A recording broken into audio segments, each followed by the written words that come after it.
बिथांमोनहा हगारो बेखौ आं गुरै खावलायखानाय थाबाय। दा जोंहा आलासि बिथाङा गावनि हाबाफारि बायदियै एसे आवगायनानै जाहाथे मुलुग शान्तिनि थाखाय भारतखौ हगारो बेखिनिखौ खावलायनाय जाबाय।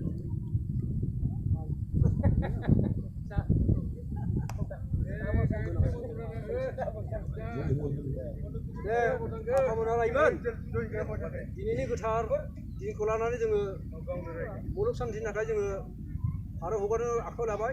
आं बेखौ उरायहोनोसै बिनि थाखाय आङो सालाकाथि दख'रा बैसागु फोरबो खुंफुं आफाद जाबायना? औ जय सालाकाथि दख'रा बैसागु फोरबो खुंफुं आफादनि चौद'शो 31 मायथाइनि जगत मंगलनि विश्व शान्तिनि सालाकाथिनि खुंफुं आफाद अरायबो जिउ लावथों। सालाकाथि दख'रा रंजालि बैसागु आफाद अरायबो जिउ लावथों। सालाकाथि दख'रा रंजालि बैसागु आफाद अरायबो जिउ लावथों। गोजोननाय थाबाय।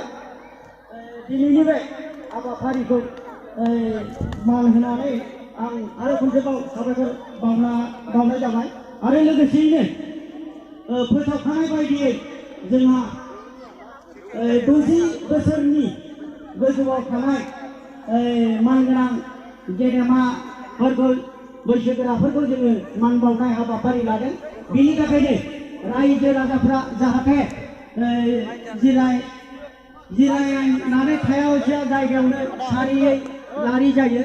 बिनि थाखाय आङो रायजो राजाफोरखौ गुरै खावलायनाय जाबाय।